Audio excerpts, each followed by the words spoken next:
All right, we will call the meeting of the Region 6 Executive Committee to order. And first things first, well, let's see, we need a roll call. So Ian.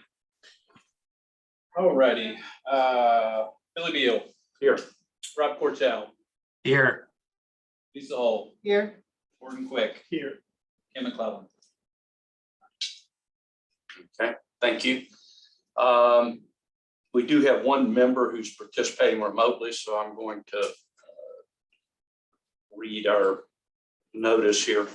Pursuant to Code of Virginia Title 2.2 Administration of Government, Chapter 37, Virginia Freedom of Information Act 2.2-3708.2, meetings held through electronic communication means the following provisions apply to all public bodies.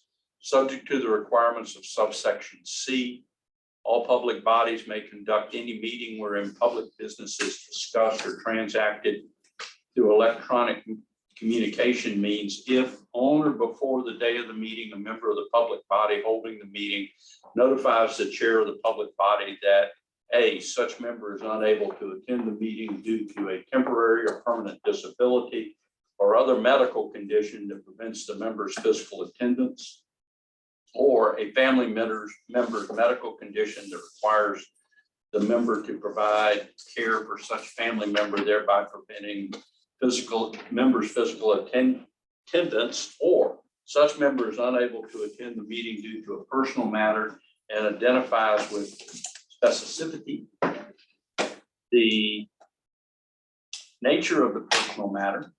Participation by a member pursuant to this subdivision is limited each calendar year to 2 meetings or 25% of the meetings held per calendar year rounded up to the next whole number, whichever is greater. The following provisions apply to regional public bodies.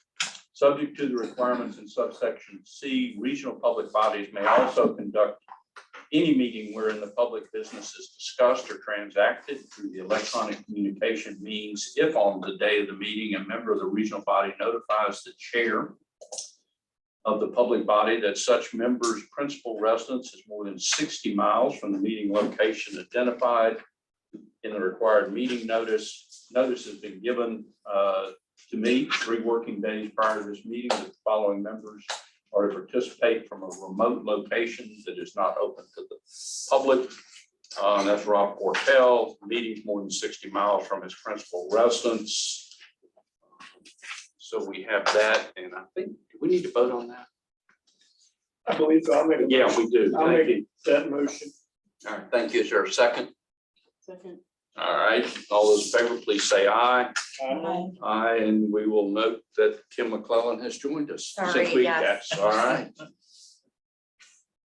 Have to go drive the Ian next time. That'd be good. Clean my car up. All right, did we receive any notice of public involvement? We received none. Nevertheless, I will ask, is there anybody here from the public that is not on the agenda that cares to speak? Okay, hearing none. Consent agenda.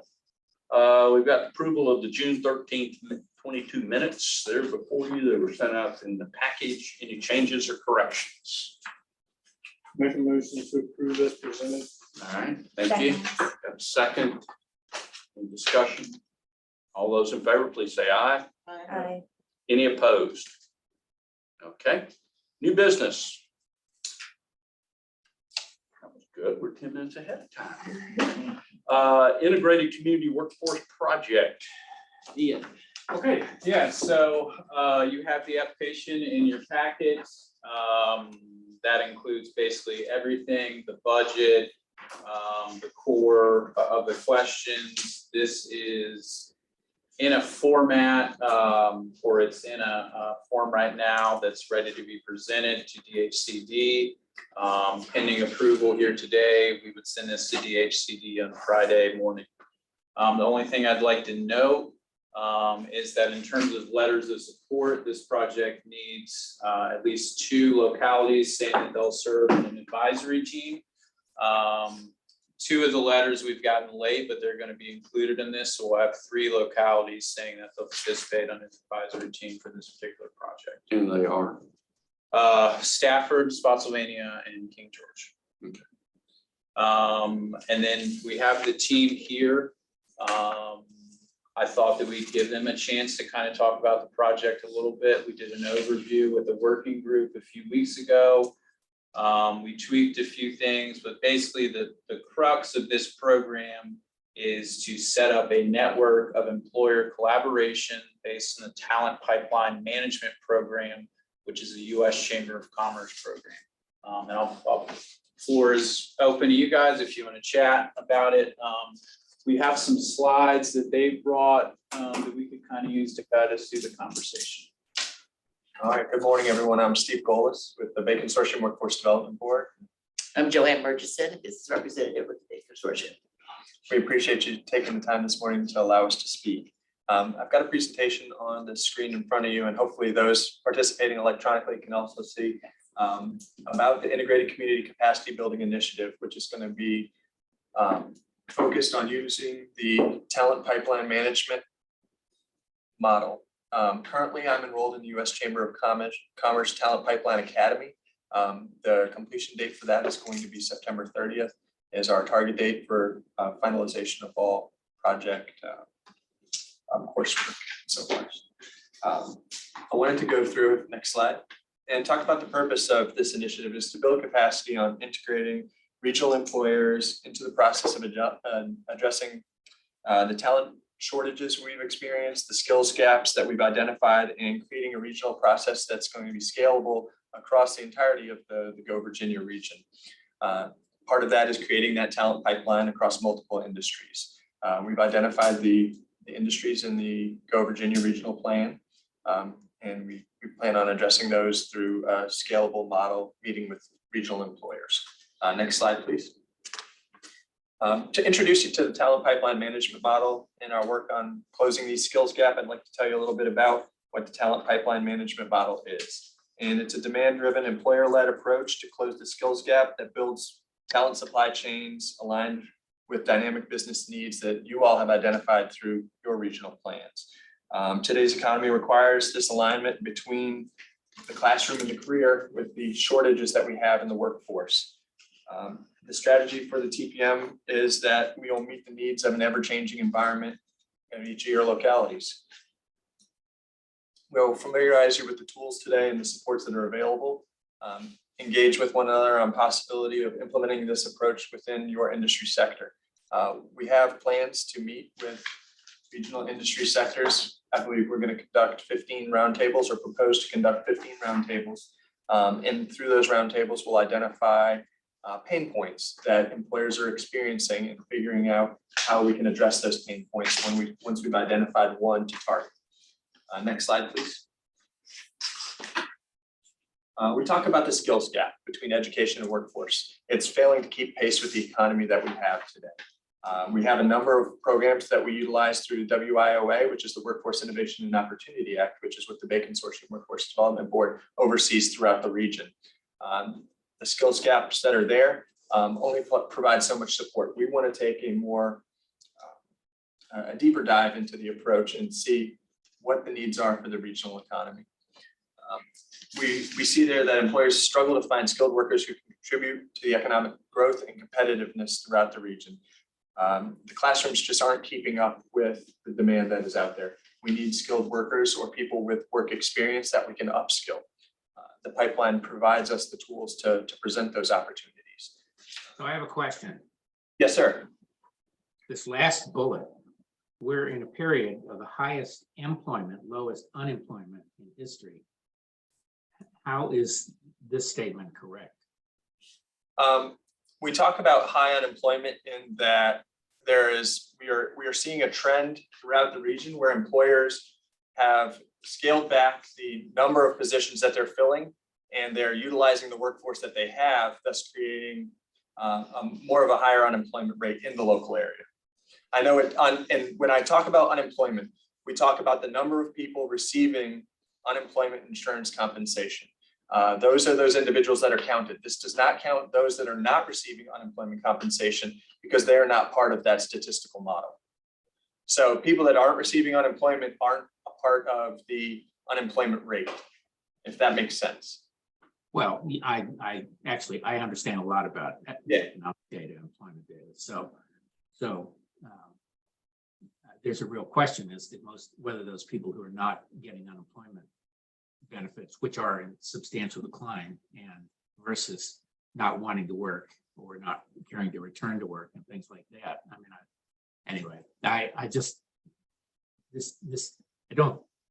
I don't think this is exactly correct, but it's okay. If there's any particular point you'd like me to expand on, I'd be happy to take some of the data that we utilize to gather this and make it available. Yeah, I'd actually be interested in the regional.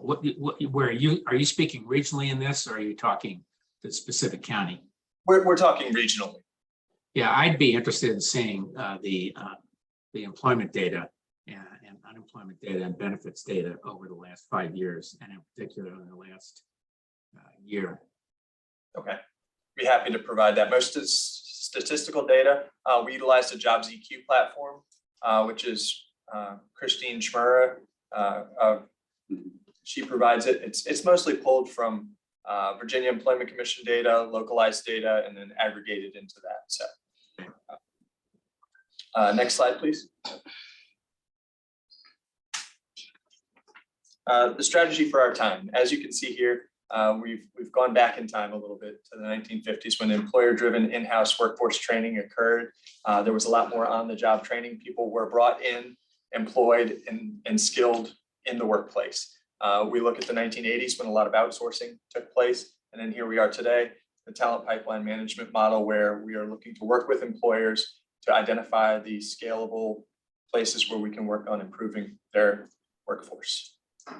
Next slide. What you see on the screen here is a public sector investment in workforce, and this is nationwide. $426 billion between the public sector. We look at the employer contribution of $486 billion, and that doesn't include the actual jobs that are created. So that scalable number is much heavier. And we're looking to target that population because the employer should have more of a say in what they need for the workforce versus the workforce defining what employers need. So next slide. A supply chain approach. As you'll see here, we're moving raw materials through to the supplier, manufacturer, distributor, retailer, and then the final customer. In this model, we're looking at employers as the raw material being the individual, and then moving them through to the end customer being the employer as well. So they're the beginning customer and the end customer receiving that final product. We're looking to close that skills gap through this model. Next slide. When we talk about supply chain management, we have both a supply chain and then we have a talent pipeline. Our focus is going to be on that talent pipeline, connecting your talent strategy to the business strategy to improve competitiveness. We do that on the local level in many regards. I've worked closely with WestRock doing an incumbent worker training at the West Point Mill. We took 45 millwrights and trained them to be maintenance technicians and upskilled that workforce, thus creating a need to backfill those positions. And this was an initiative that we did just in the last year, utilizing some federal funding. The talent pipeline gives us the ability to organize and manage flexible responses with partnerships that we've established, meeting with those employers, finding out what their needs are, finding out what their pain points are, and then working collaboratively to come up with a solution to them. We can't fix every problem at one time, but if we focus on one that's a common problem throughout, we hope to solve that. So could I ask another question? Yes, sir. You may have already said this, but what employment sectors are we looking at? I mean, the one you just described may not be one that, for example, requires a college education. So I'm That is correct. This is actually, to go back, this is a capacity building grant. So we haven't identified the sectors yet. We're utilizing Your Go Virginia identified sectors, and then we're going to target those employers in those sectors, meet with them, conducted through 15 roundtables throughout the localities, and find out what their needs are. And then those employers that are looking to participate will become a part of this talent pipeline collaborative. And so I'll be honest, I always find it a little bizarre that we think we can grow our own supply, particularly for high value jobs that require substantial education. So it seems to me we always need to have a component that is related to actually making this a good place to live and work so that people want to move here who have the skills, not just try to grow them locally. The focus that we're taking, and we are going to have those, of course, higher end jobs that require more credentialing, education wise. We're going to do everything from backfilling the entry level positions all the way up to management. So it won't be just a target of those underskilled workers. Okay. All right. Next slide, please. We talk about workforce segmentation, promoting from within, hiring experienced workers, and then hiring newly trained workers. Those newly trained workers can be those individuals with a college degree that are new to the workforce but don't have the work experience. That's one of the challenges that many of us have potentially faced coming out of college. Getting that first job that requires 2+ years of experience. Where do you gain that experience if you're not given that opportunity?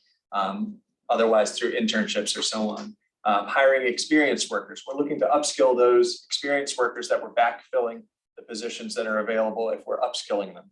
And then promoting from within. So this model has been proven to work and create opportunities throughout different sectors. And we're looking for the opportunity to implement it here locally. Next slide. The simple versus extended value chains. We have the simple chain, which is the student, the provider, and the employer. So that student worker goes to school, gets trained, gets a job. The extended model is going to be the TPM model, where we have that student worker, we have that provider, the support system that student receives to go back, again, stacking those credentials, again, reaching the support, getting the work-based learning, and providing that employer with a skilled worker. We can use both models, and both models do apply. We have found that the simple model is what we've been utilizing lately, and we would like to try the extended model to really provide full wraparound support services to those individuals and providing a highly skilled worker for the employer at the end result. So, Stephen, can I ask a question? Yeah. How is this different than what Bay Consortium is already doing? it's a little bit different. It's kind of an expansion of what we are doing in many regards. We are a federal workforce program. We oversee the Workforce Innovation and Opportunity Act. We have those students that are coming to us looking to, or I shouldn't say students, participants who are coming to us looking to take part in the workforce program. That would be the simple track, where that individual comes into a Virginia Career Work Center, which is a workforce center, speaks with an eligibility worker, meets a qualification to be eligible. This model would take those individuals that wouldn't necessarily be all WIOA participants and look at how we can assist them. It's a little bit different in that approach, where we're targeting a population that's underserved, underrepresented, and potentially been laid off from work through WIOA. Where we're taking anyone and everyone and putting them through this TPM model to better prepare them. So, next slide, please. The balance measures, and this is really the hardest part of the TPM model, is the commitment on the time of that person who is the employer, the time, the quality, and the cost. There is going to be a time involvement. It's generally about 9 months for this model to be put into place. The quality is there because we're not rushing it. And the cost involved is the staff time from both the Bay Consortium and the employer who provides staff to be sure that we're targeting the model properly. The value added is that it's not a rushed component. We can find people. We are in the business now of assisting people find jobs, but we have a lot of employers who come back and say, well, these people aren't ready to work, soft skills, career readiness, so on and so forth. And this would give that model more strength. Next slide. Capacity building strategies. When we talk about the 2 strategies that we're going to focus on in the capacity building portion of things, we're talking about organizing the employer collaboratives. Those are those roundtables where the employers are gathering, making sure that we're identifying the shared need that they have, and then engaging in demand planning. Once we've identified which employers are going to take part in the TPM model, we identify what their positions they're looking for, the capabilities to focus on, and how many workers are needed to fill those positions. Next slide. When we talk about mapping the value stream, we have the employer role and the supplier role. We start as a supplier when we're bringing those individuals in. And the employer role on the other end is identifying their needs. We talk about career awareness, exploration, preparation, the employment, pre-employment training, the onboarding, the full productivity, and the retention involved at the very end of this. This program has been proven to work. I can give you an example. In Houston, in the Upskill Houston initiative, they had a petrochemical shortage for individuals for refinery workers. As many of you know, fuel costs went up. It wasn't for lack of fuel, but for refinery reasons. There was a lack of skilled workers. Many refineries closed during the pandemic when there wasn't a need for as much refinery. Houston worked with a couple of large oil refineries to identify the need and the skill. They weren't getting those workers back that were previously in the position, so they looked to backfill positions, promoting from within entry level, and utilizing the TPM model to become successful and backfill all of the positions that they've had. I believe they reopened 7 refineries through this model. Next slide, please. We talk about the initiative's key performance metrics. As you can see there, our activities are the 15 roundtables, 1 conducted in each of the localities for the employers. The outreach that's required to conduct this, it will be done by staff in our Big Consortium Workforce Development Board, and the communications and outreach materials that will go into that.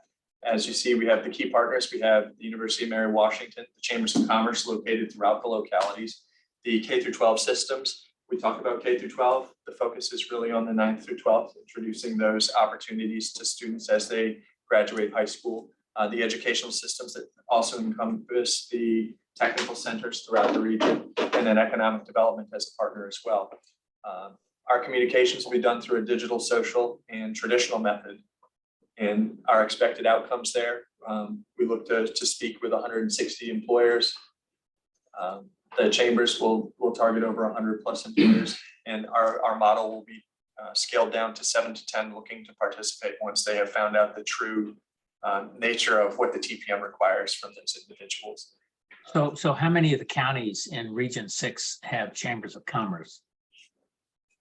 Well, we have the Fredericksburg, we would speak with the Regional Alliance and work with their, I guess, and that would be Planning District 16, 17, 18, and 20. Well, we don't do 22 because the Eastern Shore is a part of the Go Virginia region. So 17 and 18. Joanne, I would have to defer on to Jackie to see about the participation from the local chambers of commerce.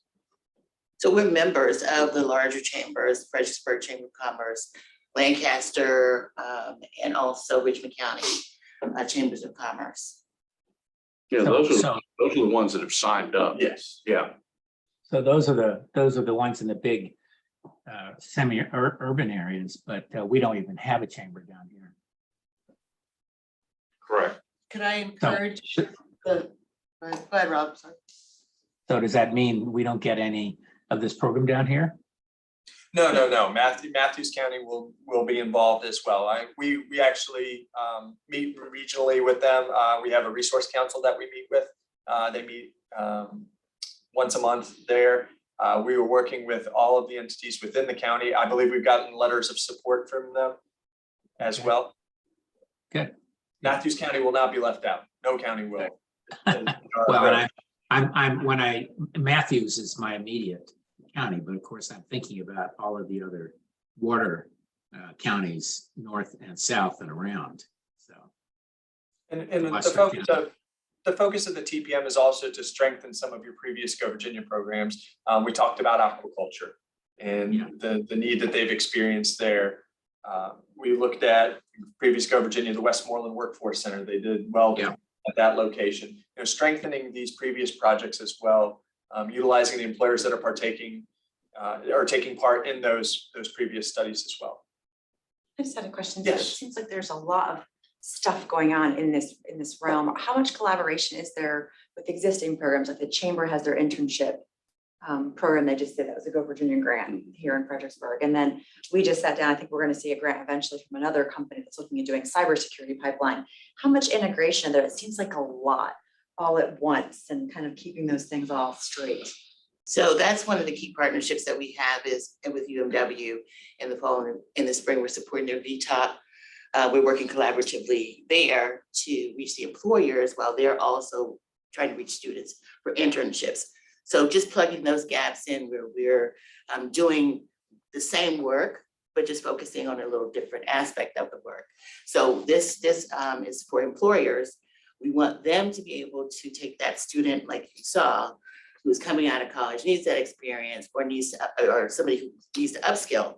So just filling those gaps. And we have, like you mentioned with aquaculture, just working with these employers to find out how we utilize everything that we're doing in the region. Well, also I think what may be helpful is, you know, a lot of this is built around the TPM program that the U.S. Chamber of Commerce is, I guess, has created, for lack of a better word. Why don't you give us an overview of that program, and that may help lay some better groundwork, because that's probably the key to this, right? Okay. Yeah. The two strategies that we talked about, strategy one, and I've got that right here for you. So when we talk about the employer collaboratives through roundtables, and excuse me, I have to read a little of this because I wrote it and have not memorized it fully. But you know, strategy one, the employer collaboratives through roundtables, is a group of businesses that agreed to come together to solve a common shared workforce challenge. This outlines how employers can establish the collaborative and successfully prioritize relationships within the educational institutions and workforce development organizations that best provide the preparation for students in demand jobs. The collaboratives act as, you know, we have the employer who acts as the end customer, but they're also at the beginning in this. And the workforce partnership in this model is defined across the collaborative and the employers coming together directly with educational counterparts to build a pipeline of students to supply that employer with talent. That's just the first part. You know, we're creating a single, clear, dynamic understanding of the industry's in-demand skill sets for that particular employer that we've identified through their pain points, and providing a streamlined pathway to employment for the learners at the end of that. With this, the employers through these collaboratives will establish industry and educational partnerships, open new communication channels, and share workforce data. We are all constantly sharing workforce data, it seems. They'll build on and strengthen the network with a shared purpose and a shared accountability for the success of the programs. The employers are going to get what they put into it through the collaboration and through the participation, and they'll see a return on their investments. That's the first step of the collaborative. The second step is engaging in demand planning. With demand planning, unlike other data sources which forecast long-term job projections or analyze job posting data, demand planning uses dynamic short-term forecasts that are continuously updated. We're looking at what the needs are now, not necessarily forecasting 5 years into the future or looking at 5 years of previous data. This data is more specific and speaks directly to the needs of the employers and the collaborative by talking with people what their actual needs are now and not speculating on, well, I'm potentially going to have a project in 3 years that I'm bidding on, you know, building a workforce. We all have seen employers have went out there and they create applicant pools. Not necessarily that there's a job now that someone wants to apply for, but they're gathering applicant pools. And once they have 100 applicants, they may interview for that position, but that position may not exist once they have their 100 applicants. So we're looking at identifying needs now, not needs in the future. This specific approach is a little bit different than some of our analytics have previously used. You know, we have 5-year models, 10-year models, and they're scalable, but nobody scaled in a pandemic in the middle of the model that we previously used. It wasn't a factor that we were able to predict or analyze. No one has quite analyzed the encompassing data that's coming out of the pandemic with this failure for a large portion of the workforce, the Great Resignation, to return to the workforce. And now it's left some gaps there that we've identified and we're working to fill at that current moment. It's obviously not working with the model that we're presently using, and we need to be innovative in the models that we're moving forward to help the employers survive. We see more employers doing more with less, but we also have identified a high burnout rate for employers who have asked more for those employees that they have retained without increasing wages, increasing benefits, things of that nature. In the TPM, the collaborative uses demand planning to address 3 key pieces of information. quantity, how many positions it needs to fill, the location, where the job openings will be, and the time when they'll need these positions filled by. Having that information is really the successful model that we're using to utilize demand planning and identifying what their needs are. After the demand planning, it's important that the members aggregate and share their data to gain better understanding of their needs. Everybody's needs aren't going to be the same, but we have to look for a common need that all of them have. We can always focus on particular needs for employers outside of the TPM model, but we need to look for a common need that all of them have focused on. Now, won't just help one particular sector. Many jobs cross sectors where one position will go through multiple employment sectors, whether it's logistics, manufacturing. Manufacturing for me, aquaculture is involved in that, as well as someone that works in a factory. Logistics as well, that truck driver is moving that product. We need to make sure that our roads have those. We hear more about automation, but we also have the need for drivers for all of those vehicles still at this current time. By engaging employers and developing projections of these critical job openings, the collaborative can determine a more accurate level of demand to build their talent supply chain. So does that kind of start it, or? Well, I think I was looking for a summary, but. I'm sorry. That's all right. Do you have other slides? I do have one more slide. Okay. I believe Let's it do is that and then the we'll fund open the floor for allocation. questions. I know numbers there on the screen, and if you have any questions about any of our proposed activities allocated through these funds. So I was on the review panel. I don't remember who else was on there with me. Somebody was. And I'm supportive of this. Kim, I had a concern similar to yours because I thought this was a very broad piece and probably trying to find that 7 to 10 companies that are willing to devote the time and effort to begin the total project management process and commit to learning that. I probably would have tried to narrow my focus a little bit, and I shared that, but that was probably my biggest concern. And I think we had some comment about, $30,000 for marketing and those kinds of things. And they answered those questions satisfactorily. And it's not that we're not going to take a focused approach. It's just we have to paint with a broad stroke when we're identifying the employer's needs or identifying the sectors. And really find commonalities between them, because many of those industries will share common positions, whether it's a human resources manager or an entry-level position that may cross the manufacturing threshold of multiple employers. And some of it's going to be driven by the 3 counties that have agreed to be on your advisory board. Correct.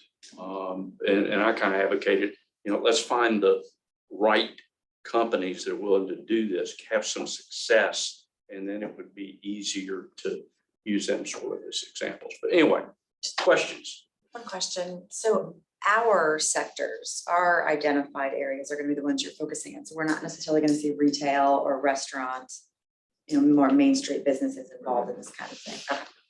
Okay. And just in terms of the outreach, you had mentioned some of the chambers, but the Colonial Beach Chamber of Commerce might be low-hanging fruit with regard to proximity to Dahlgren and way increased population. People have moved in there and are staying. It's an easy commute distance from DC, and more people are coming there and seeing that as a place to live. And that's kind of, in a more employer-centric area as well.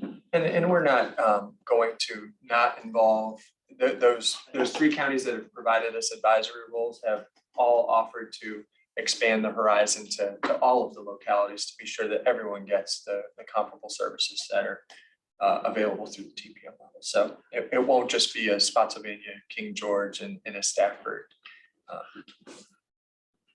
Are you limiting the size of the companies or you just whoever is willing to participate in the industry sectors? We are inviting everyone from the Omega Protein to the smallest producer Gotcha. of aquaculture. You know, anyone that is willing to take the time out of their day and meet for these roundtables. And that's been some of the challenges. As you know, there was a feasibility study in the Northern Deck that was done. We assisted with that in putting together roundtables. And one of the challenges we found, a lot of employers didn't have the time to send a staff member because they were doing that job themselves because they were under demand. So our hope is that we're able to provide them meet them where they are versus asking them to participate, whether it's by virtual or in person. But, you know, we want to involve as many as we possibly can. We're not limiting any company size or demographic. I'm new to all of this, so I'm taking in a lot of information, but what, is there a metric that aligns with the output or number of employees that benefit? Like I'm hearing about employers and their role of bringing on the employees, but is there a goal for a certain number of people to be, you know, actively, productively employed? Well, Gainful that manner, would be- like, is that a metric goal or is that just a? You speak to that. Of course, we're looking to build on the labor force participation rate. I'm sure many of you heard that Virginia has one of the lower labor force participation rates right now across the United States. I want to say it's around between 60 and 64%. We're looking to build on that. Of course, the target is the employer, but the employees are going to benefit from this. They're going to go through that model. They're going to be the student that's going to school, getting the upskilling. But as far as like selecting the employers that are, you know, you're supporting on this, is there a relationship between how many potential employees would benefit? If that employer participated, is there a goal or?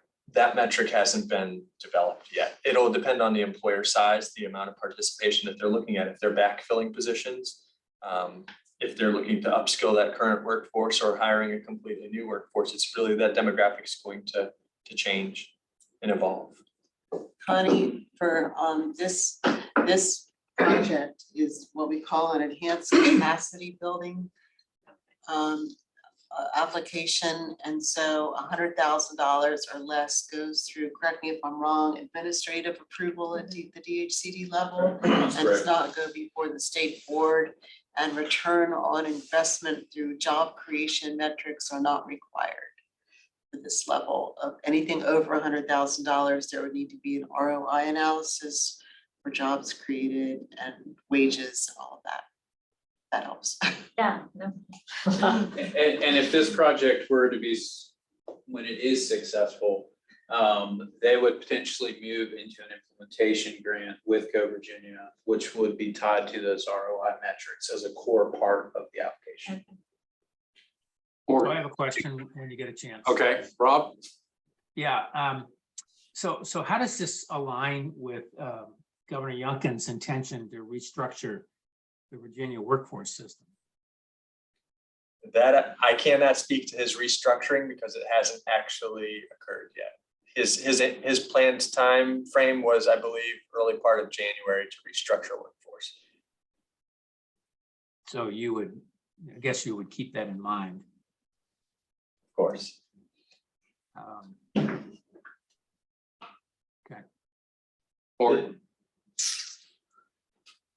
Yeah, I'll make some general comments. Stephen, don't get mad at me. This is not against you. It just goes back. I am just negative on programs. Yes, I think that the government tries too hard. I'm reading off my notes as I've been listening. I think we try too hard to implement new ideas to justify programs and positions that spread our resources thinner and takes our focus away from programs that may work or could work with focus. And instead we make new programs and leave existing programs to sit aside. And we do this in the government all the freaking time. And it just, I just always feel like, and this is kind of how we operate, with the county is, we need to do new, we need to find new ways to do things. But sometimes if you just put back the attention on what your existing program was, it it works because you've already done it. And so this is not for your program. It's just that I think back to all the meetings that I've sat in for plans, and Lisa knows how much I hate plans that get done and sit on a shelf. And then we go do a new plan 2 years later, then we go do a new plan. So not saying your idea is bad. We need to enhance these types of things. That's my feeling on how the government just is always trying to put something new to justify programs and positions. And we lose focus on what we've already been doing, and we spread our resources thinner. Doesn't mean I don't support your project. It's just my take on how we do things. And I'm part of it. I am the government too. Saints probably do the same thing. You're right. I mean, you know, we've been talking about workforce development, pipeline management. And we just For spread 30 some odd so years, thin. you know, You got and- VEC, you got workforce boards, you got DHCD, you've got Go Virginia, you've got VDP. Nobody knows who the hell to talk to. Spaghetti map. It just.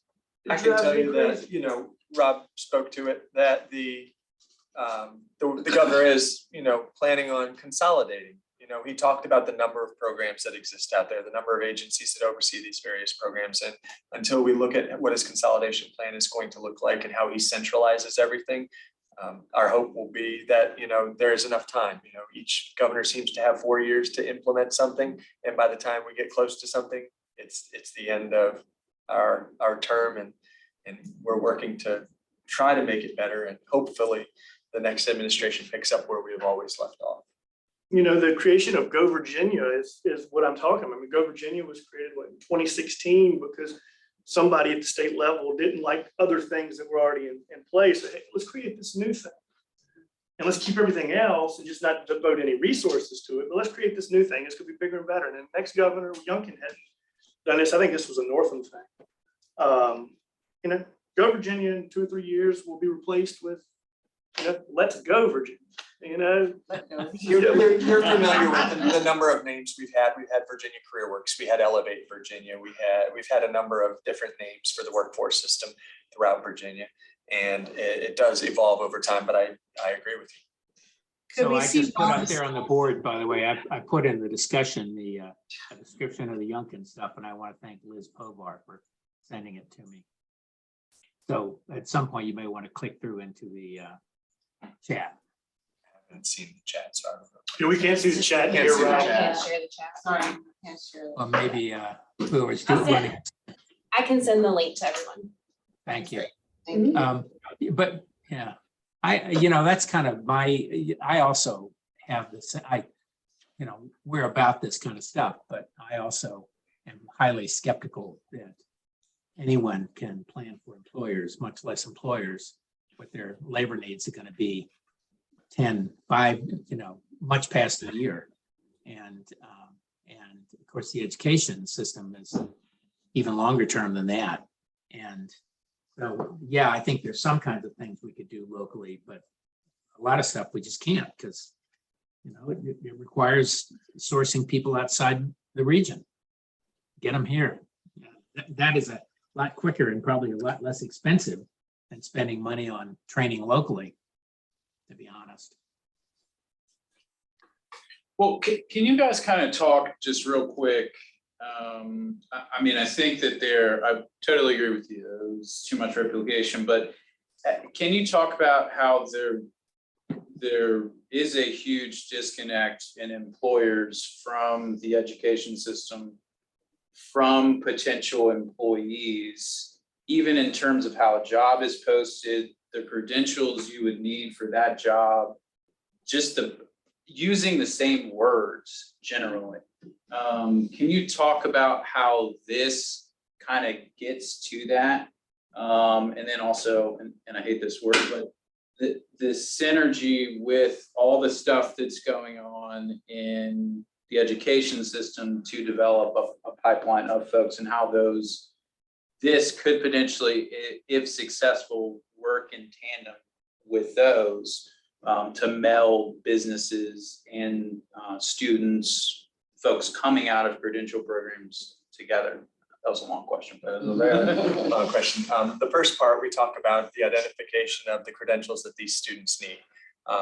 Many of the workforce programs that are at the K through 12 level, the technical centers, so on and so forth, The focus there is to prepare them for the workforce, to leave the technical center and be ready to go into apprenticeships, to go into the workforce right from that point. And they could potentially pursue educational components further down the road, but it is to prepare them now, the life skills that are there, that are preparing them, the job readiness, the career readiness.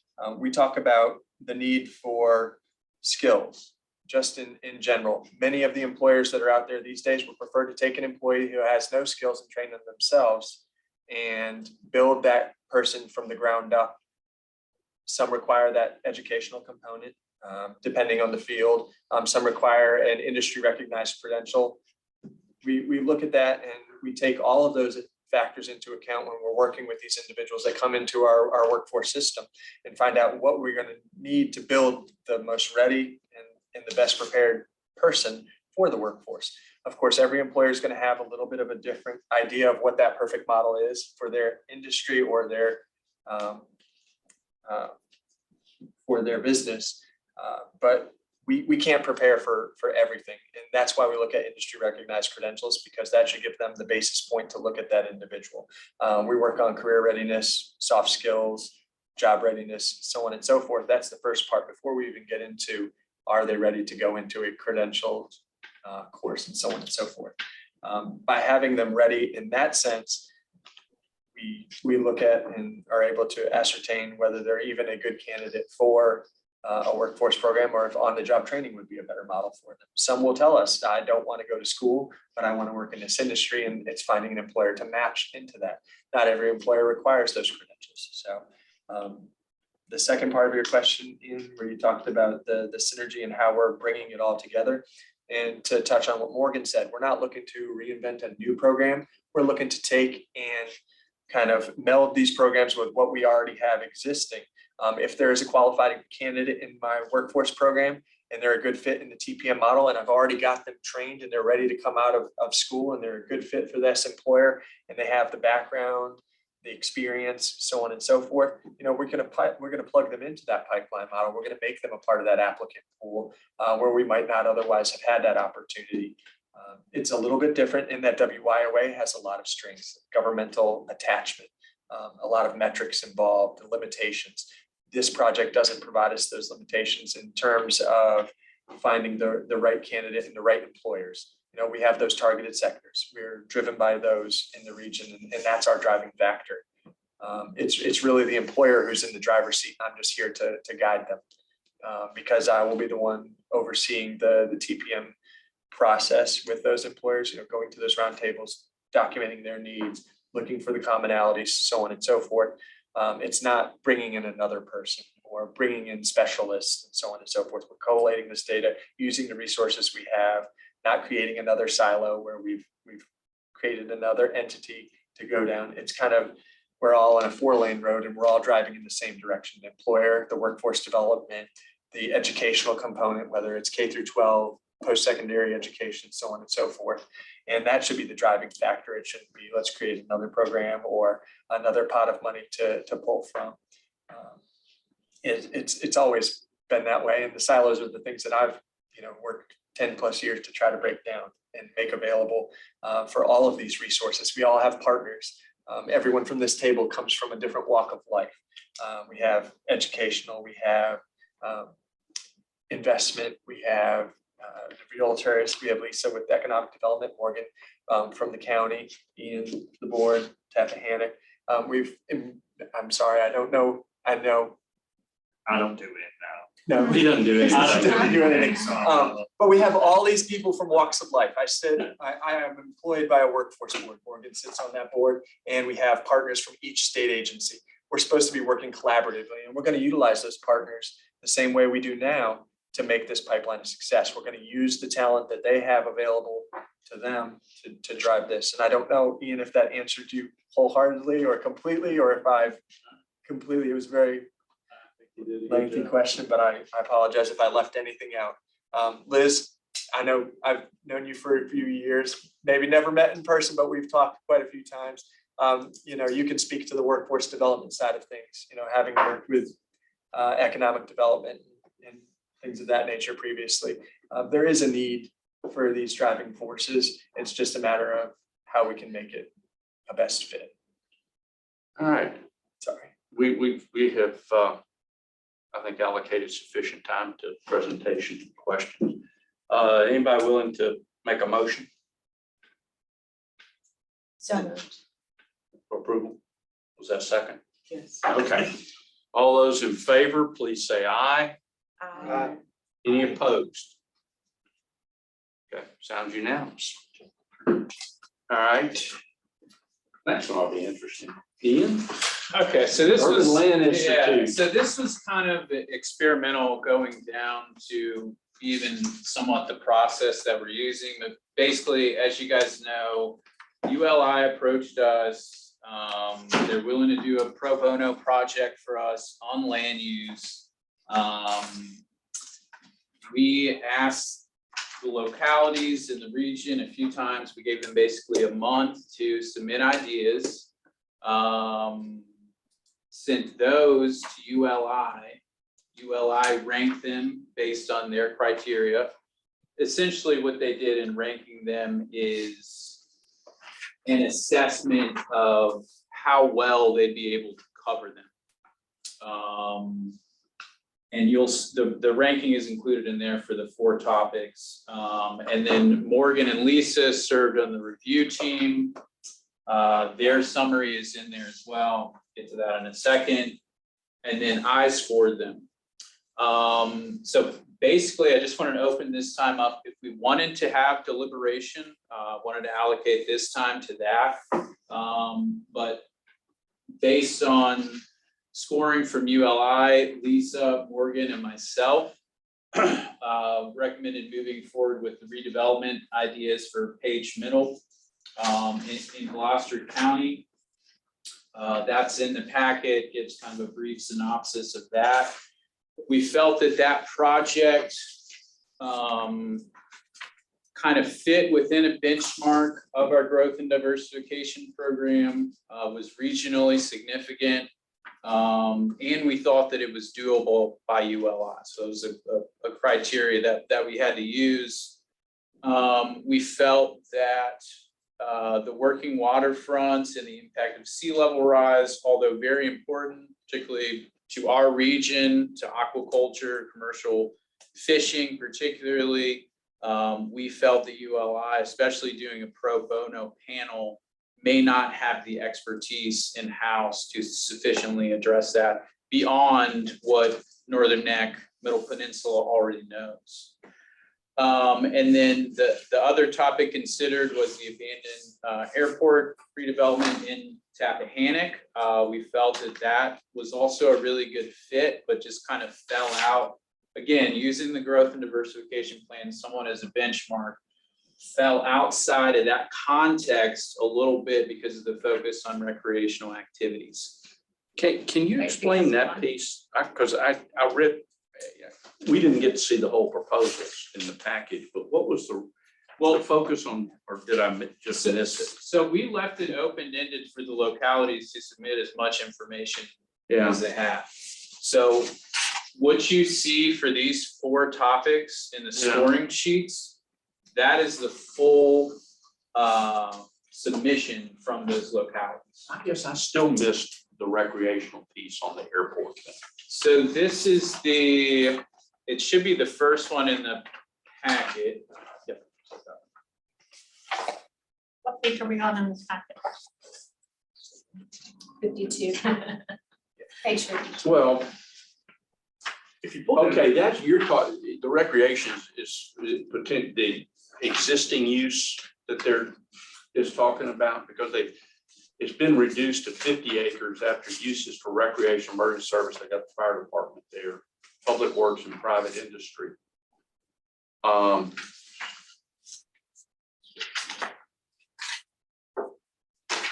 want me to just. Sure, yeah, this was Chip Because I told submitted this, so you if Chip would like to. Town manager, I guess, was what kind of generated this. And yes, I think you're right on target, is that it was a much larger site originally. Yeah. When the airport closed. And the town has carved off for public use different areas of that site already.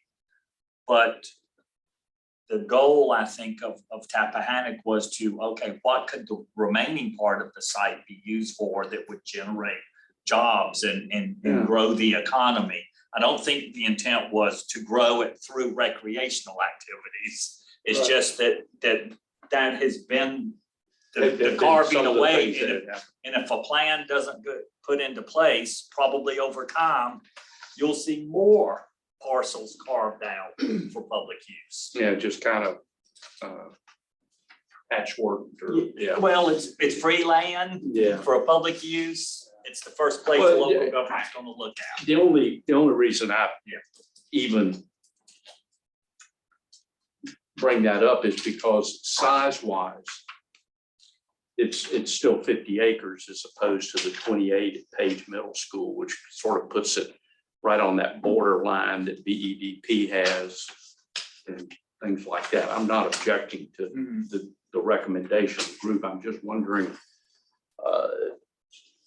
maybe Tappahannock and Essex and somebody else have to come back and see if they want something to do.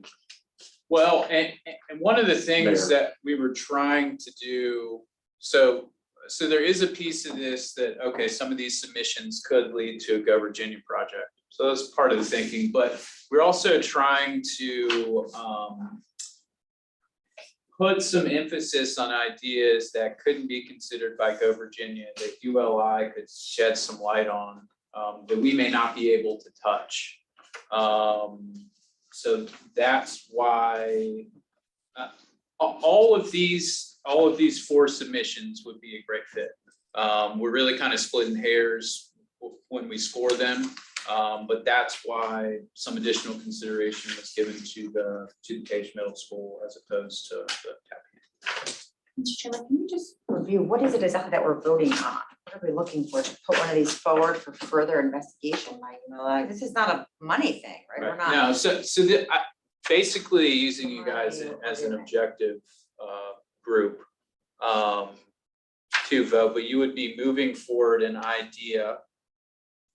Are you too? So take Tappahannock, for instance, for the Urban Land Institute to consider as part of their technical assistance panel, which we are having in November. Can they do 2 or no? We have to narrow it to 1? We have to narrow it to 1. And that's why I didn't, if we want, we can go through each one.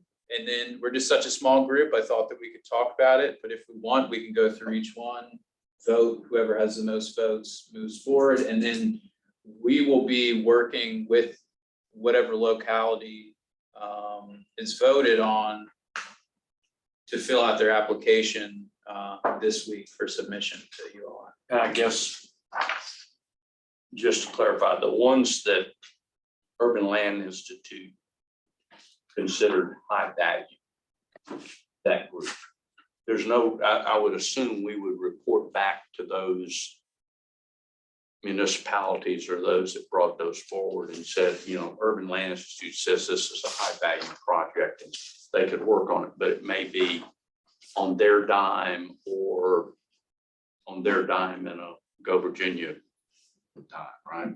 Right, so the plan afterwards is to communicate with all the localities, regardless of how ULI ranks them, to tell them that it could potentially be a fit for ULI if it is, but then talk to them about whether or not it could be a fit for Go Virginia or other programs as well. Would it help at all if I walk through what the ULI, what you would be expecting, what ULI provides with this? Because you run the panel. But I recently did volunteer time for a similar project in Dumfries. If you're all familiar, the casino is under construction. And they had a active, boy, it's hard to even describe it until I was on the ground looking at it. Auto repair, vehicle storage, junkyard, a decades old, 20-something acre site that has just been this vehicle multi-use for a long time, right on their waterfront.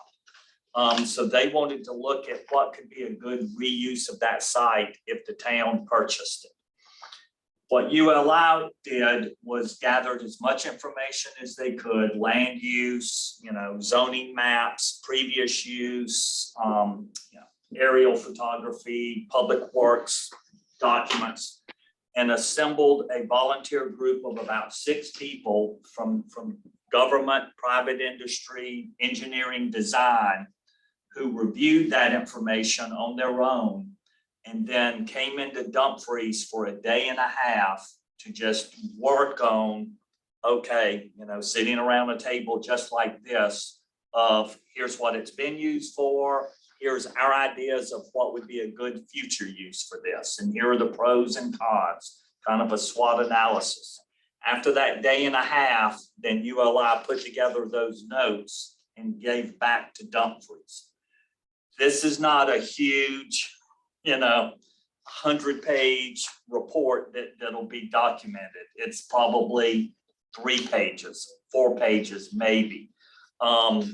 And I think part of what ULI was trying to do, one of the downfalls that we ran into Dumfries, they requested this, but then very few people from the town of Dumfries participated. We had 2 staff members, no elected officials. The town manager was out of town. And so I think ULI is trying to take a little bit different approach of saying, okay, maybe if we get a recommendation from somebody like Go Virginia, the local government, they'll see the importance and prioritization of this, because by not having, say, the mayor's input of the vision for that property, it was really kind of difficult for us as a group to come up with something. But it's a really quick, down and dirty, day and a half, you get a report back. And that's it. I mean, that's what you get from it. I think ULI also will take it a step further that requires a local contributions, just to cover staff time and to do a more detailed report. But the free technical assistance one, that's about all you're getting. I think it's worthwhile. It was a great exercise. I think what Dumfries got back was really quality stuff. There's actionable information. Yes, yes. I mean, in this case, there was a recommendation back to say you should try to acquire this property using your newfound revenue from the casino. And then here is a reuse plan. That also included some rezoning strategies for it and things like that. I'd love to chime in. Prince William benefited from this on a waterfront from ULI, and we had a tremendous amount of interaction with ULI. But the shred, the environment, the springboard of ideas, someone looking at it from the outside in, because you get so ingrained in your community and what your vision is, you sometimes can't see that bigger picture. It was extremely helpful. And, we have moderate sized staff, and in some of these communities that have very limited staffing, I can see this as a huge, huge advantage and a huge resource. So thank ULI for their efforts to reach out to the communities. But yeah, it's an interesting tool, and it really allows you to look at a project from a whole different lens. Lisa and Morgan, can you talk a little bit about the working waterfronts piece? Because I thought both of you kind of came across and said that's a local issue because of it being land use. Yes. And I guess I was reading that none of this was gonna, this was all suggestions and broader vision kind of stuff, but it's clearly a struggle we've got in this area. As our aquaculture industry is being, I guess, squeezed out, if you will, in some ways because of residential pressure, and people don't want the oysters in their view shed, the oyster Exactly. reefs in their view shed. They don't want this. It used to be just the diesel engine starting up in the morning. And now with aquaculture, the actual cages are out in the creeks. And that's And the elevated. rivers and elevated, so they're visible. I mean, Morgan gets more calls on this. I've got people that are sharps. I mean, man, you know, I mean, that's about as far south as we can, or as far north as we can do For it. oysters, Yeah, I guess you've got some up, but yeah, I've got a whole community that wants meetings with legislators about changing VMRC rules on placement of cages, cages and whatnot. depths, things like that. So Yeah, is this the come here's? Yes, Rob, it We don't is. name names. Well, yeah, I get really, I would just say irritated is an understatement. I'm here on Gwynns Island. We had one of those battles over the oysters, and some of these folks were saying, oh, it's turning it into an industrial site. Well, the island used to be an industrial site when I was a kid. And they're just returning it to its original use. So Good for you, Rob. Yeah, you always threw that battle right there in Milford Haven. absolutely. I'll tell you what, you get down around Sharps on the Rappahannock River in a boat. Hmm. It's a challenge getting through oyster Crab pots. pots and, I mean, it's dodgy. shoot. PVC, the PVC Are you right post. about that? PVC post and all the Gill nets Yeah. and all the, what am I saying, gill nets. No, you should probably stay in the channel. Yeah. Around that. I agree with that. Yeah, you don't. It's, and I'm not complaining, but it is what it is, of course. Well, you're not old enough to remember when there was a crab pot every 5 feet. I tell you what, I'll invite you up to my house sometime during the summer and they're probably 10 feet. And they're about 4 deep as you go out from my dock. Yeah, I like that. That's a good sign of course, that's a sign of actually reduced crop. Yeah, the only problem is none of them drop by to see if I want to buy a bushel straight off the boat at a less Yeah, I know. expensive price. But the nature of this discussion indicates the level of difficulty that this project would have in terms of ULI analysis. But that's why they were excluded. It's because- way too complex. I mean, to be addressed through, it's not In a a- one land use. In a 4-hour period. Yeah, I mean, yeah. And you'd have to pick a site, not a working waterfronts shotgun approach. to Yes. the entire. Yeah, the like, I don't know what they're Rappahannock talking River about. Basin. Yeah, I mean, Well- you're getting the sea level rise with all that. Although, if we were allowed to address this in terms of tourism and things like that, that is an interesting twist on the conversation. It's like non-commercial activities. Well, let's see, non-mariculture activities would be boating and hotels and all of those kinds, and rentals and kayaks and those things, but we're not allowed to address that. That is that's a working waterfront too. And so many of these are flanked by residential areas is the point. Yeah. And as if ULI came back and said, oh, we think this would be great if it were rezoned. I mean, that's a declaration of war. Right. Locally. I mean, am I wrong, Morgan? Well, but maybe it's different, but it seems to me that there are a number of places I've visited in my life where you can see fishing boats stacked, across a little channel coming in. And there's restaurants and there's housing, Yeah. and there's all these sort of things, and somehow or another, they're compatible. Mhm. Yeah. You're talking not around here. Where are you talking? Correct. Yes. Yeah. Probably the closest would be some places in South Carolina where that seems to, they seem to coexist better. Maybe because it's shrimp boats or other kinds of fishing boats and not crab Well, those pots. are fairly commercial areas that you're talking about, where they're landing those boats, right? I mean, Yeah. they're very commercialized areas with offloading places, restaurants, Yeah, harbors, Sewer. marinas. yeah, I mean, it'd be Mount Pleasant or McClellanville Yeah, or and things like Yeah, that. I know exactly what you're talking Well, about. I was just up in Easton and Oxford, and they really integrate all that pretty well too. I mean, I was with some friends who have a huge, really expensive house on the water, and in the harbor, in the small harbor there, and they're working boats on scattered throughout, and mini yachts and all this stuff, and everybody seems to live fine. Mm. And We don't restaurants. have those commercial areas, and I speak just for Richmond County at this point. I mean, everywhere on the river is gonna be all residential. You're not Yeah. gonna have that big spot to where you've got a restaurant, you've got offloading areas, you've got Yeah. walking paths that people like to see. Look, if you go down to the coast, you go down to North Carolina, you love seeing the big sport fish boats that are doing the tourism recreational fishing and the big Yeah. shrimp boats that have the big, Yeah. outriggers on them. But we just don't have on the Middle Peninsula, Northern Neck, you're not gonna have those spots. It's all gonna be that residential community that you Yeah. start putting that beside. Yeah. Yeah. Okay.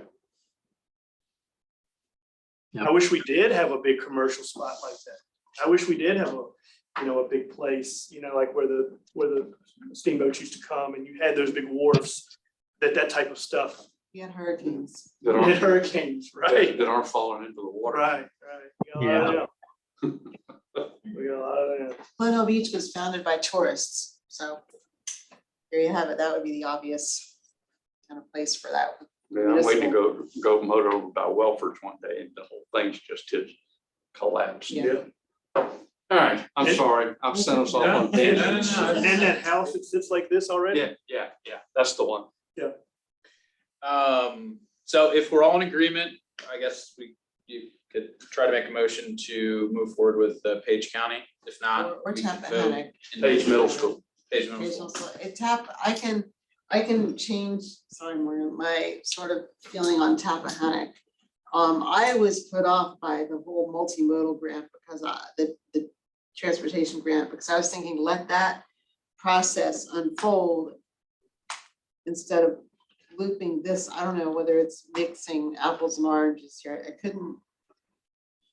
I didn't really know what the ULI thing entailed, and so maybe it's not as big a deal to include Tappahannock. I don't know if you have any view, Connie, or anything to contribute on I that. think Tappahannock would be a really good choice. Well, I mean, are you familiar with all I these think parts? that based on what the first part of this meeting was about attractive industries, employers having their sources of employment, it is, and the fact that the town owns that land gives us a little bit more freedom, I think, to start some visionary goals for the property, start talking about the infrastructure needs, start talking about getting it site ready.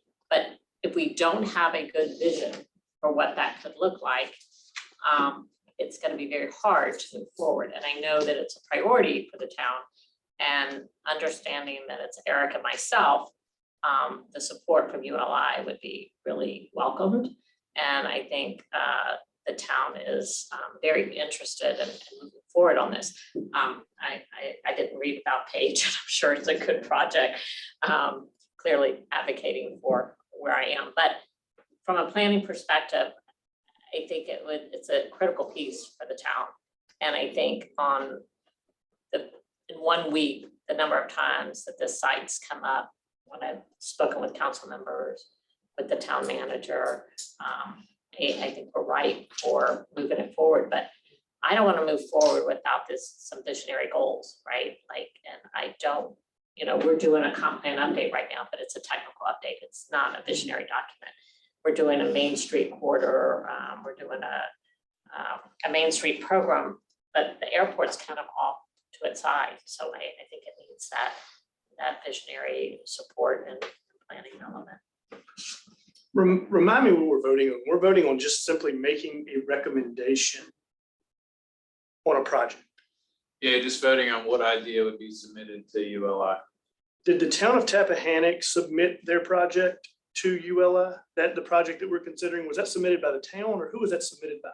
Yeah, I was gonna ask the same thing. I don't know if it's significance, but it has Chip's name Yeah. on it here. It was- was submitted on behalf of the town Oh manager.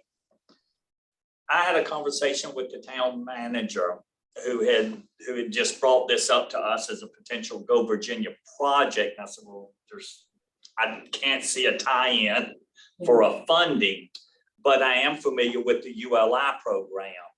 And because I was participating in the Dumfries, I said, that may very well be your first step to create that vision.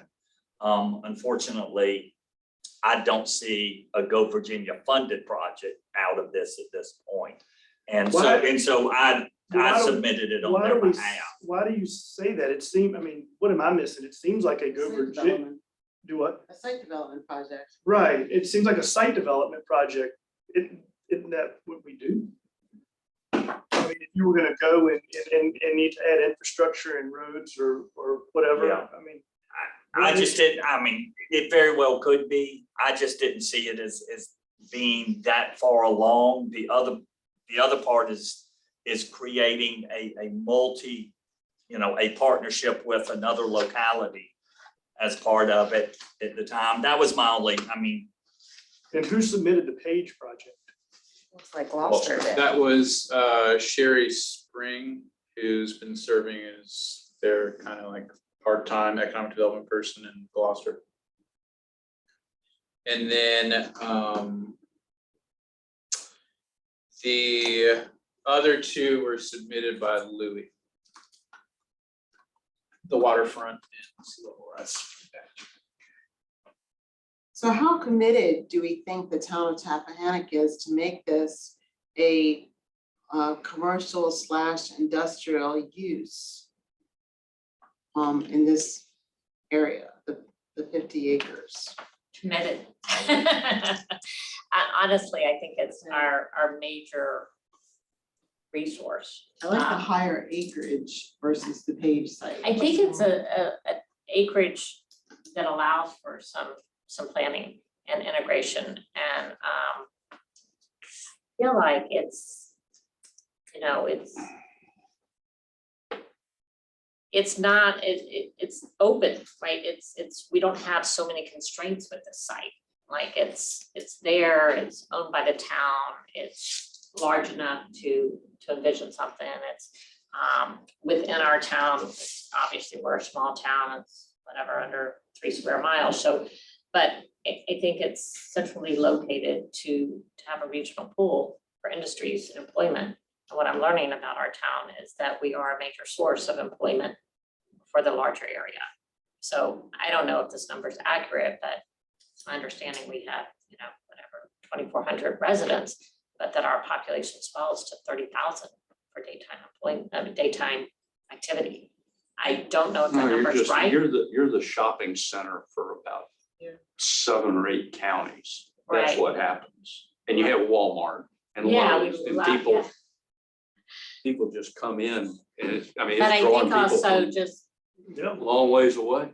I think also housing the school sites and the county buildings and the medical facilities nearby. So what I'm saying is I think that we really are kind of a heart of this area in terms of wanting to continue to provide an employment base for the residents of the area. And I can see this as a centralized location with some. And I'll just add on to that real quick. Outside of the scope of ULI, we have been talking with the town manager. I know you guys are doing some kind of assessment work on the site, but we've talked about potentially a Go Virginia project in Tappahannock for site development. Very initial stages, but we've talked about that. So I have a question. I think. It would seem that this 50 acres could come to us and request a grant to do engineering work, infrastructure, feasibility study to sort of, Environmentals. yeah, to do, everything to kind of lay out what a site plan would look like for the development of this thing. Now, and that would seem to fit in the Go Virginia wheelhouse. I guess the problem is we're going to have to get Essex and some other folks to be the applicants and or Tappahannock's going to have to get some people to join them with this so that it fits the criteria. But, that seems to be But wouldn't it be awesome to be doing that work under a potential vision?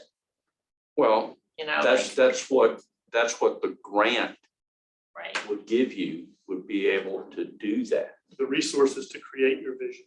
Yeah, Right, but that to start with the ULI vision, whether it's And I know that they come in with an idea and it's that you gotta go through several steps to get total buy-in from your council.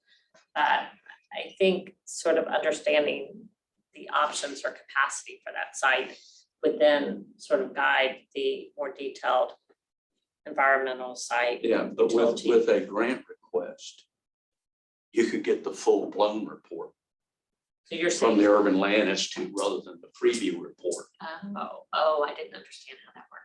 Yeah, Okay, I see what you're saying, that one's a stronger and you could document. get engineer, I mean, there's a lot, you could request grant funding. That's not 100%. There's got to be some people putting some money up, but, you know, doesn't that make more sense?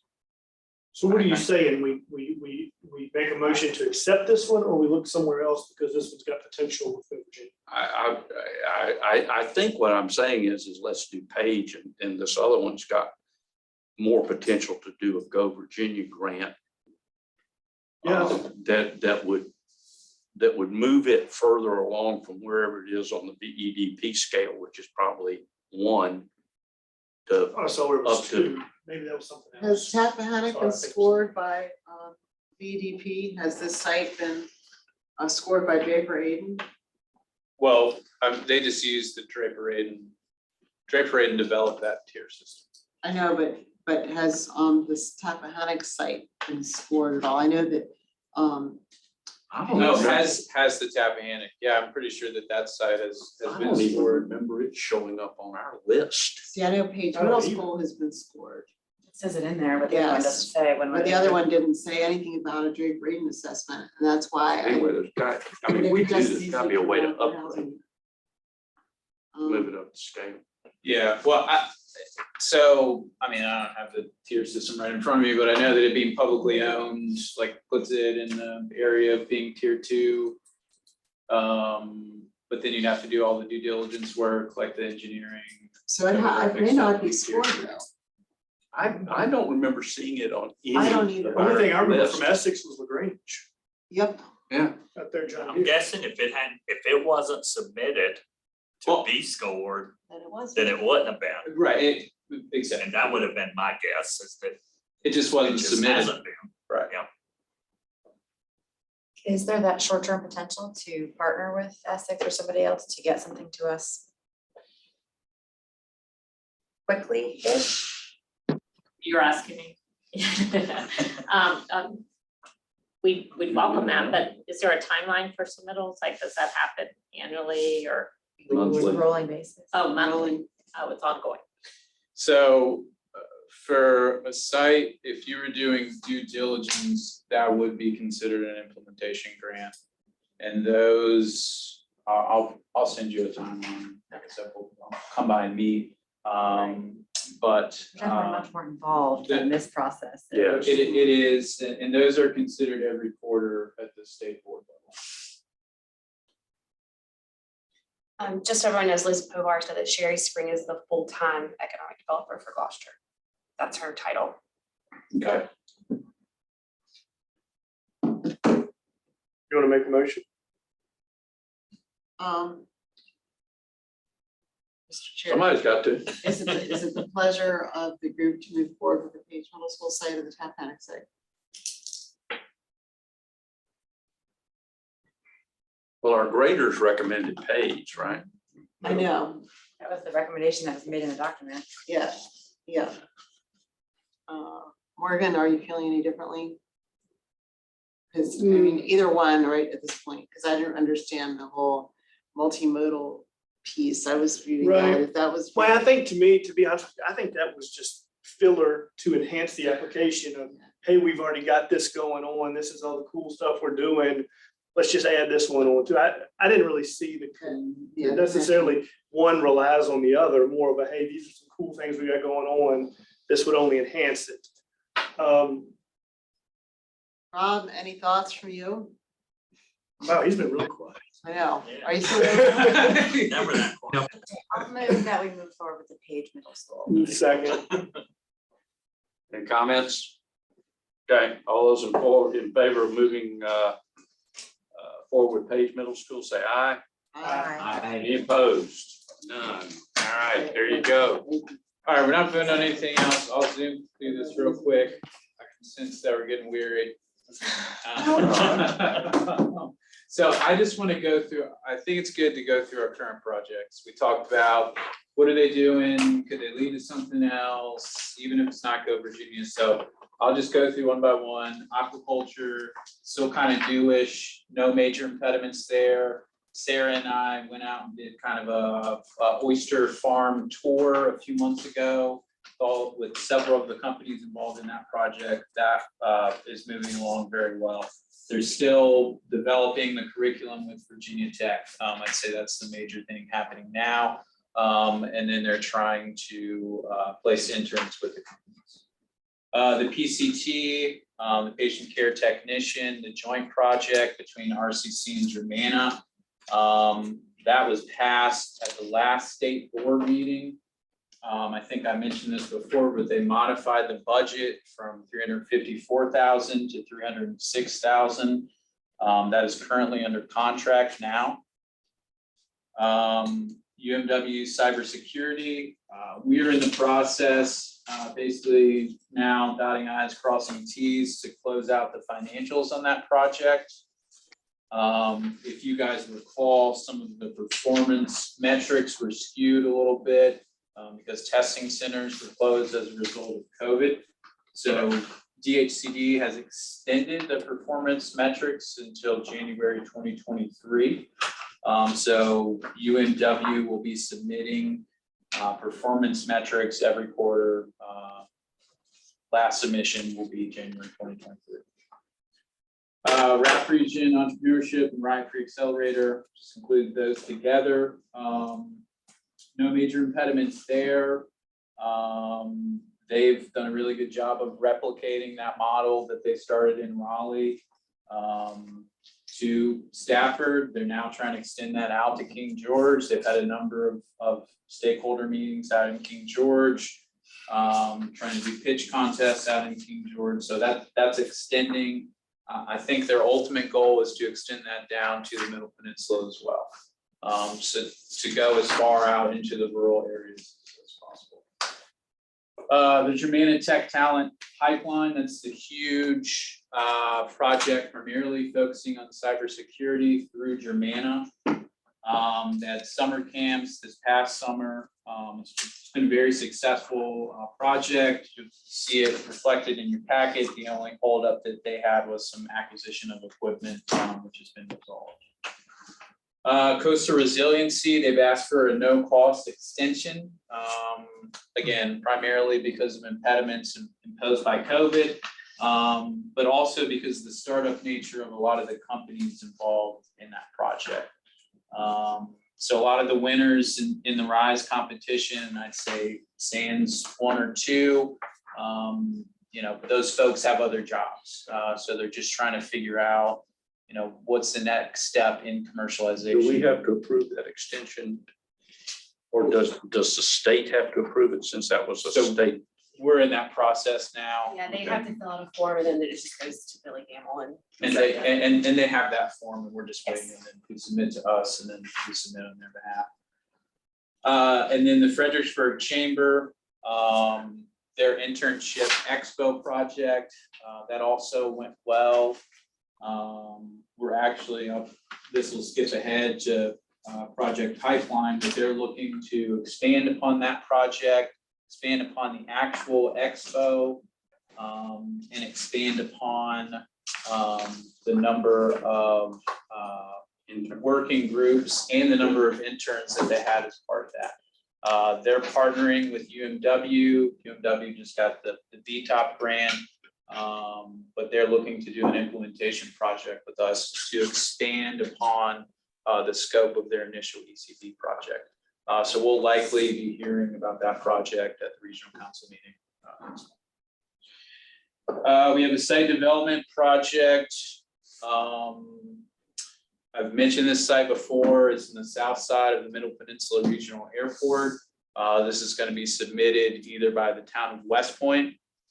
It's in King and Queen, but it's owned by the town of West Point. So it's either going to be submitted by West Point or by the Middle Peninsula PDC. That's been quoted, so they'd be basically doing due diligence work. They've been quoted by Draper Aiden, they've been tiered by Draper Aiden. This would be taking it from a 3 to a 4. So that will also likely be considered at the October meeting. And then the other project, we have a few other ones in the pipeline. I won't mention them, but we have another one that Kim was on the call about the other week. This is another cybersecurity project. Private provider GQ, they're a partner in the Germana project. This will basically be, it'd be a huge project. So it'd be it would be the biggest project we've considered as an implementation project. So we're in the review process now. Kim, if you want to say anything about it, but I'll just say that the ultimate goal really is the pipeline of folks credentialed in cybersecurity. And it's a different certification than the UMW cybersecurity. It's the CompTIA. Saying that wrong, but it's not the CISSP that UMW did, which is the much higher level. And that was one of the issues with that project. I think we gave some constructive feedback, I hope, for them.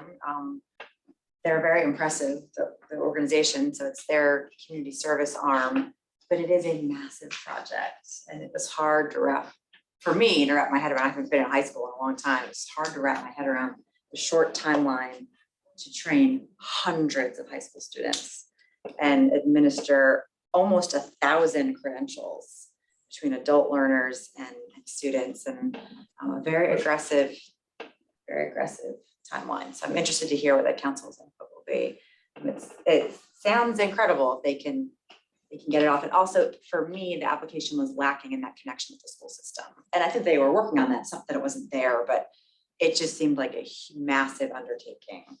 And just seeing what happened with the W cybersecurity program, I know we're past sort of the COVID time of school being interrupted, but it seemed ambitious. G3 is an educational, No, they're a government contractor. well, that's what I thought. Yeah, but they have a community, a 501c3. So they Okay. found the other foundation. Yeah. Okay. And this would be run through their foundation. So it's not, I did mention to them that we are sensitive to the perception of benefiting any one business, but the program is so large and so expansive, and they wouldn't even be able to hire all the people that came out. It seemed that was not as much of a concern, though. It is G3's group that is running it. It definitely seemed like it had much wider applications. Well, I've told them specifically that would be potentially not a major concern, but something that would need to be addressed in the application. I also mentioned that they wouldn't even pass them in with threshold unless they had letters of support from the school district saying that they participate. So. Multiple school systems. Right. Yeah, and I think Renee was gonna help maybe connect some of that, but I'm curious who they come back with, because even a letter of support seems, that's an easy, right? We talked about this, a form letter saying, sure, we're supportive, it's easier than, and they're talking about embedding teachers in the school systems. I mean, this is a big undertaking, so, but it was exciting, And so they need either a financial,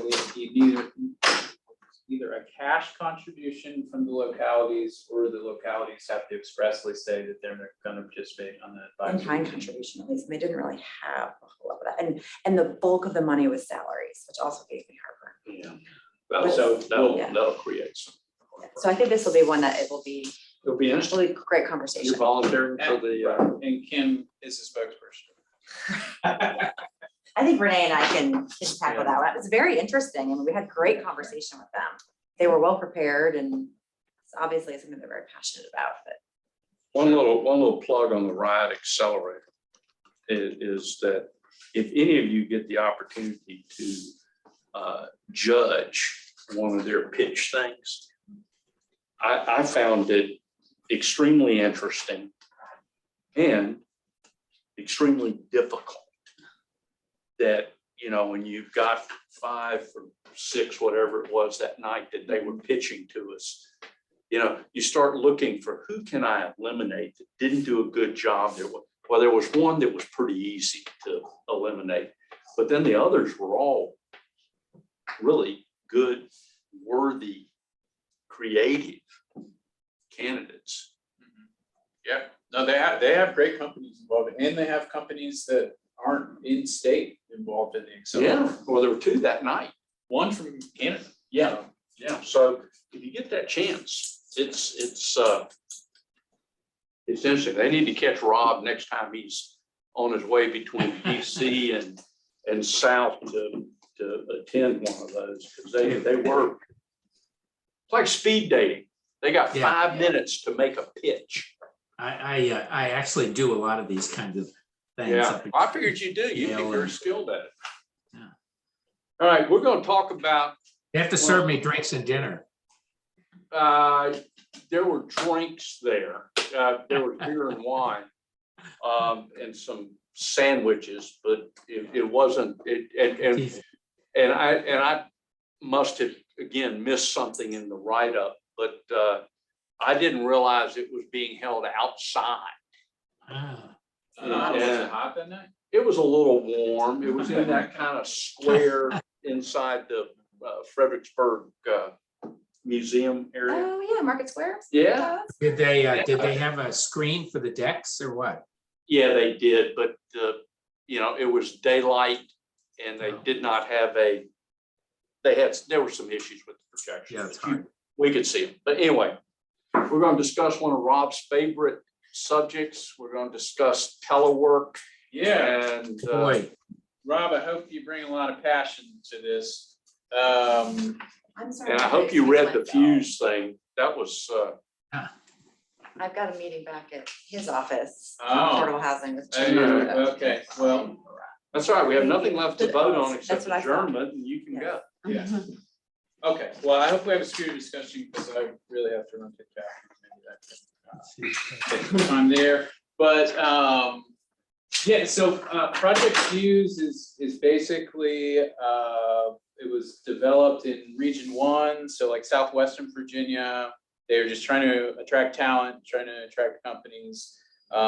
They did this large assessment. That's what most of the Go Virginia money was spent on, to understand what their strengths are as a potential teleworking location. And they've already gotten Paymerang, which is a company out of Chesterfield, to relocate some employees down there. So I think that, there's some things in our region that we would need to assess and then upgrade. They're outside of the scope of Go Virginia. Broadband is obviously part of that. There's already a lot of good work going on there, but some of that we would need to address.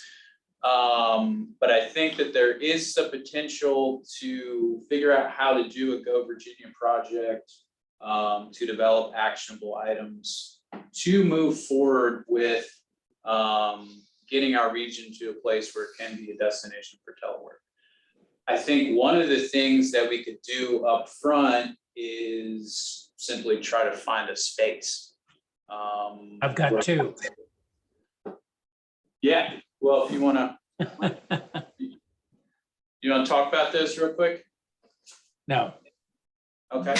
the longer. Well, what I found interesting about this, and I was the one that sent the thing to Rob and Ian, that was Yeah. an article in Virginia Business about Yeah. Paymerang basically standing up 40 some odd jobs without incentives in that part of Southwest Virginia. It was all a result of Project Fuse. So I said, go find out about this. Of course, then you start reading it and it becomes very apparent again that there aren't many people playing with the same deck of cards that Region 1 is playing with, because they've got all of the tobacco money, which is help It's them. quite frankly a little unfair, but Well, it is. Well, it gives them some advantage. The other piece, and obviously they've been working on this for a while because they've got a regional RIFA in place. They've got broadband to these places, but their other emphasis was trying to take advantage of what were these kind of dead downtowns. The Big Stone Gaps, the Ys, the others that they list in this grant, of trying to rejuvenate those because they were requiring these businesses to relocate there. That, of course, they probably did this before our president's recent action regarding student loans But the fact that they were committing up to $48,000 in funds to repay student loans. I mean, Yeah, it's. I don't, you know, that's, some of that's just, is gonna be hard to replicate. Sure. But clearly the broadband is key. Well, you know, while we tend to focus on setting these up as high-speed centers and all that kind of stuff, you know, given the kind of people who actually might do IT telework, a lot of those people would just as soon work at home. But even then, I think there's an opportunity to create a telework environment and mentality in some of these rural and more spread out communities like those along the water, now that we have broadband coming in. But the idea of a physical facility, in some funny ways, and I support it, actually runs a little counter to the trend of people, the workforce these days. And the reason people move to places like this, which is lifestyle, and they don't necessarily want to go into an office. But so I think it's probably a mix of physical facilities, as they've done here, and revitalizing downtowns, as well as a sort of I don't know if you call it PR or some kind of support mechanism for people in this industry, and to let others outside know that they're available. But they're attracting them, I'm guessing, just because they have student loans. Yeah, I agree. A much younger workforce than. Yeah. Rob talks about lifestyle, and I think he's right for those that want to live near the water in a more rural setting.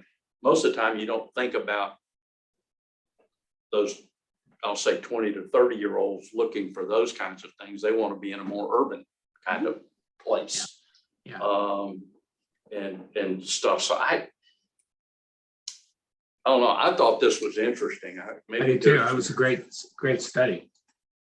Ways to pick some pieces of this up. I wonder if we couldn't get a group together, a couple of us, including you, Billy, and Ian, and several others, and just kind of have an afternoon, maybe a couple hours somewhere, and develop some ideas, and then maybe recruit some county administrators and kind of economic planners. Well, I would think we'd want folks like Morgan and you know, maybe somebody from economic development like Lisa to just because we get a better feel of what some things are. If there's ways that some of these communities can, you know, I get it works against the trend, but they can use some old buildings like that one in Montrose that the town and the county were trying to do that we didn't fund, whatever. But take vacant buildings and find ways to make them productive again. I've had this idea and I've put some plans together just for the county, but my thought goes back to this. Okay, these people want to get to a rural area and have this work from home environment. What's going to make them want to come to this, you know, with broadband getting out to the riverfronts to where people can work from home? Why are they going to come back into the town of Warsaw to work? Well, that's kind of that was the point I was making. I mean, I'd on the other love hand, to create this facility. I just don't. On the other hand, Go ahead, Rob. Sorry, didn't mean to interrupt. Go ahead. No, go ahead. Well, on the other hand, I also think there's probably an opportunity to actually build a telework culture in some of these communities, meaning, and the economic development people could actually solicit companies from outside the region who would like a workforce that was happy to live a long ways away. I mean, I don't have an office anymore for my people. They're scattered everywhere from Florida to Seattle. And and that's technology. Now, there are a lot of businesses that are not technology per se that also use telework. So I'm saying maybe there's a way to create like a local chamber of commerce of telework or something. The teleworking Chamber of Commerce. That too. I guess the question is then how do you attract those people? Yeah. Because as we all know, Virginia's got this problem. We seem to be having workers leaving Virginia and going someplace Yeah, else. I think that rural communities like ours need to, once we get, we're still 6-8 months off from really having it deployed into these areas. And I think once we have it deployed into these areas, then we hit a marketing strategy of come work from home on the river. Yes. You know, Yeah. then we Right. get that in the Virginia Business Magazine and the Virginia Living Magazine and Yeah. sell our locality rather than, hey, come here and work in this downtown office space away from the city of Richmond. Come work from your home with a nice picture of the Rappahannock River. Yeah. I think that's what you do to get down here as opposed to, but the creation of this space, I'm not opposed to it. I still think that it could work because these people that work from home still from time to time have business meetings that they need to organize. So creating a space of some sort to Yeah. where these teleworkers could rent out this facility on a 3 or 4 hour per day thing. Completely. Totally. Where they're not bringing 4 or 5 people to their home to Yeah. have this retreat or whatever. Well, wanna and you call could it. also do digital screens and, so you can write it up there and do all of that kind of, no, I think you're exactly right. And Liz also just had a suggestion. We invite Will Payne from Invest Southwest Virginia to come talk about some of this, but I am going to have to bounce in about 2 minutes because I'm between the end. While you were away, Rob volunteered you. And, I started adding people to that little meeting, Rob, and suddenly realized we were getting to public meeting. Yeah, If we have all of us on this, so we may need to find some member or some county administrator that is not a member of this board that could yeah, participate and provide some of the input that he did, but you and Rob and I and some other people that might have some insight in this, like a county administrator or somebody from economic development that aren't members of this board, so that we can not have to require to have a public meeting. so why don't we ask Ian to spend a little bit of time with each of us and kind of figure out how to put this together. Yeah, sure. All Just right. for point of reference, remote work is a defined strategy in the Northern Next Comprehensive Economic Development Strategy. And we recently As it redid should it. be. Yeah, we recently redid it, and with broadband coming, remote work is figuring prominently Yeah. in there. So my 2 bits would be to add that people come and want to be here to work remotely for all the reason that you said, but building that sense of community that once you're here, you're still a community is really important. So the downtown revitalization, the focus Warsaw, like I've been coming here for whatever, the last 6 years, the change in Warsaw has been phenomenal, right? So I think those two go hand in hand. You may not be building it up for business development, but you're building it up for that sense of community that you want to live and work here. So the young people that are all moving to Colorado, they're working remotely, right? But they want Yeah. to be able to hike and ski. And so the same group of young people would come here for other outdoor recreational activities or lifestyle choices if there's that sense of community that they can be part of. So I think it's awesome. Maybe we could give them all a kayak. This is joking about Colorado. Yeah. That would work. All right, anything else to come before this group, before Rob jumps off? Nope, don't think Hearing so. nothing, we will stand adjourned. Great, thanks. Great meeting, everybody. Thank you. Good seeing you, Rob. We have lunch over at the Daily for folks. We have your orders. Well, and I've